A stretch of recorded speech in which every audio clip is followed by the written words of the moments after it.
For what purpose does the gentlewoman from Massachusetts seek recognition? Madam Chair, I have an amendment at the desk. The clerk will designate the amendment. Amendment number 24, printed in Part B of House Report number 116-16, offered by Ms. Presley of Massachusetts. Pursuant to House Resolution 172, the gentlewoman from Massachusetts, Ms. Presley, and a member opposed, each will control 5 minutes. The chair recognizes the gentlewoman from Massachusetts. Thank you, Madam Chair. I rise today in support of my amendment to H.R. 1, the For the People Act. H.R. 1 is bold, transformative legislation which seeks to restore the people's faith that government works for the public interest, not special interest. We were sent to Washington with a sacred task to do everything in our power to reinstate Americans' hope and faith in our democracy. My amendment to H.R. 1 strikes at one of the fundamental goals of this legislation by ensuring that those who have a stake in our democracy will also have a say in our democracy. By lowering the voting age from 18 to 16 years of age, my amendment will allow young people to have a say in our federal elections, to help shape and inform the policies that will set the course for the future. From gun violence to climate change, our young people are organizing, mobilizing, and calling us to action. They're at the forefront of social and legislative movements and have earned inclusion in our democracy. Beginning at the age of 16, young people are contributing to both the labor force, their local economies, by paying income taxes, and yet they are deprived of the opportunity to exercise their right to vote. In this country, we affirm that when a person walks into the voting booth and pulls that lever, there is no meritocracy or hierarchy. The booth is the equalizer. Despite many reasons in our lives growing up, for my family to feel invisible and small, my mother reminded me as a super voter each election day that on this day we were powerful. I believed her then, and I still do. When we step into that voting booth, we bring the totality of our lived experiences. The vote we cast absorbs and honors it all. Some have questioned the maturity of our youth. I don't.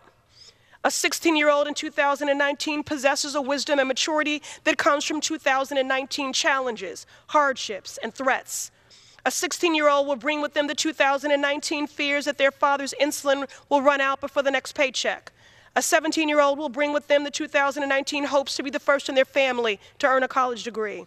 A 16-year-old will bring with them the 2019 lessons they learned picking up shifts, waiting tables to support their family while their mother was deployed. A 17-year-old will bring with them the 2019 solemn vow to honor the lives of their classmates stolen by a gunman. And now is the time for us to demonstrate 2019 courage that matches the challenges of the modern-day 16 and 17-year-old. I would like to thank my colleagues, Representatives Mang and Schakowsky, for their leadership on this issue and for co-sponsoring my amendment, the Rules Committee under the leadership of Chairman McGovern for bringing my amendment to the House floor for consideration. And I also wish to thank my staff, Aisa and Lanice specifically. I respectfully request my colleagues to support this amendment. And with that, I would like to yield 2 minutes to the gentle lady from New York. The gentlewoman from New York is recognized for 2 minutes. Thank you, Representative Presley, for yielding your time. I strongly agree with my friend from Massachusetts. I thank her for sponsoring this important amendment and am proud to co-sponsor it with her. It addresses a crucial and often ignored issue that I have been fighting to raise awareness of during my time in Congress. I have met with students across the state of New York and across the country and am incredibly impressed with their drive and passion directed at the democratic process. Across the country, these students are getting involved. They are marching. They are advocating for their generation's future, and they are asserting their position in our society. This is why I'm proud to have introduced a constitutional amendment in the 115th and the 116th Congress to lower the voting age to 16 for federal, state, and local elections. The amendment in front of us today gives 16-year-olds the right to vote in federal elections. In localities that have already granted 16-year-olds the right to vote, we have seen an increase in voter participation and better debate. Madam Chair, 16-year-olds participate in our democracy already. They are legally permitted to work, they pay federal taxes on their income, and can even be tried as adults in court. It is only just that they are given the right to vote. Thank you, Representative Presley, for championing this cause. I know this fight will continue. I urge my colleagues to support the amendment, and I yield the balance of my time. The gentlewoman from Massachusetts reserves. For what purpose does the gentleman from Illinois seek recognition? I'd like to rise and claim time in opposition to this amendment. The gentleman is recognized. Thank you, Madam Speaker, and also thank you to my new colleague, Ms. Presley, for participating in the legislative process. This is why we're here. We're here to debate issues, whether we agree or disagree. That's what this institution's all about.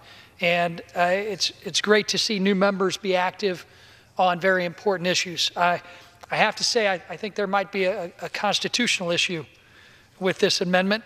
The last time we lowered the voting age in 1971, I believe we had 18-year-olds fighting for our country in Vietnam. It seemed wrong back then that kids that were eligible for the draft, through no fault of their own, through no choice of their own, they were asked to go fight for our freedoms in a foreign country. So being 1 year old at the time, I don't really remember that debate, but I can tell you it was the right thing to do. However, for constitutional reasons, and also I'm of the opinion that we shouldn't arbitrarily lower the voting age just because right now I believe Democrats think they'll gain more votes. H.R. 1's bad enough because I believe it will institutionalize a Democrat majority here in this House of Representatives. But to be so brash and possibly unconstitutional to decide to try and lower the voting age only for political reasons is something that I don't think this institution should be doing. I have two 18-year-old boys who got to cast their first vote this year. There was some thought before Election Day I didn't know if I'd get their votes. But since then, they've told me they have voted for me, and in a close race like mine, it made a difference. But this policy is not well thought of. It's not constitutional, and it should not be part of this bill. And I'm going to urge a no vote. So with that, I'll reserve the balance of my time. The gentleman from Illinois reserves. The gentlewoman from Massachusetts is recognized.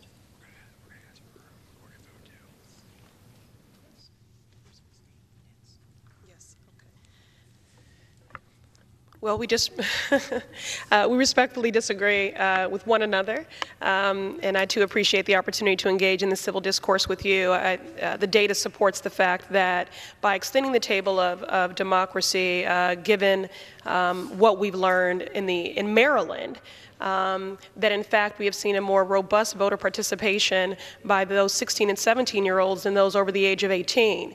I think that we should be cultivating that relationship with young people and their government and their participation as early as possible.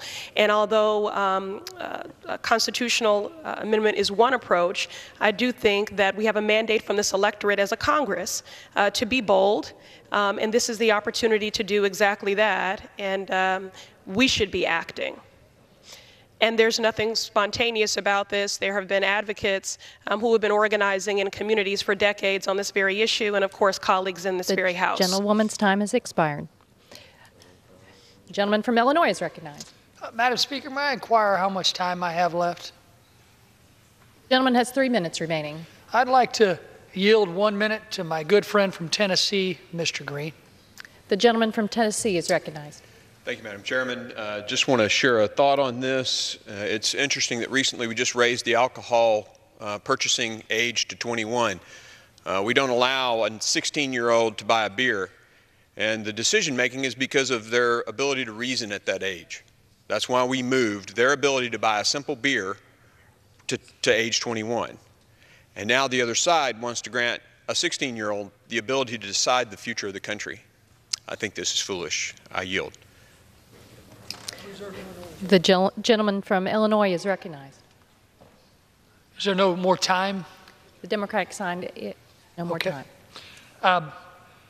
It's a great debate to have. The problem we have here in this country, many 16-year-olds are still, all 16-year-olds are still legally minors. They can't be tried as adults in the court of law unless under special circumstances of heinous crimes. They can't join the military. They wouldn't even be eligible for the draft that took so many of our young men to Southeast Asia, where many never came home when the last time the voting age was lowered. In some states, 16-year-olds can't even drive their car alone. They can't take out a loan. They can't take out a mortgage. They can't open a credit card. And they can't even run for the offices that we would be asking them to be allowed to vote for. This is an amendment that has political reasons behind it. It's a reason that I believe the Democrats are pushing it. It's because they believe they will be able to increase the number of Democrat votes that are put forth in the next election. This institution should not be used for that. This bill is political enough. This bill as a whole is nothing more than a charade to make permanent the Democratic majority that just came into existence just a few months ago. And that's why I believe H.R. 1 is a bill that should be voted against. Please vote no on H.R. 1, and please vote no on this amendment for the reasons that I put forth. But again, thank you to my colleague from Massachusetts, my colleague from New York, for being here and participating in this process. Now I yield back. The gentleman yields back his time. The question is on the amendment offered by the gentlewoman from Massachusetts. Those in favor say aye. Those opposed say no. In the opinion of the chair, the ayes have it. The amendment is agreed to. I request the yeas and nays. Does the gentlewoman request a recorded vote? Yes. Pursuant to Clause 6 of Rule 18, further proceedings on the amendment offered by the gentlewoman from Massachusetts will be postponed.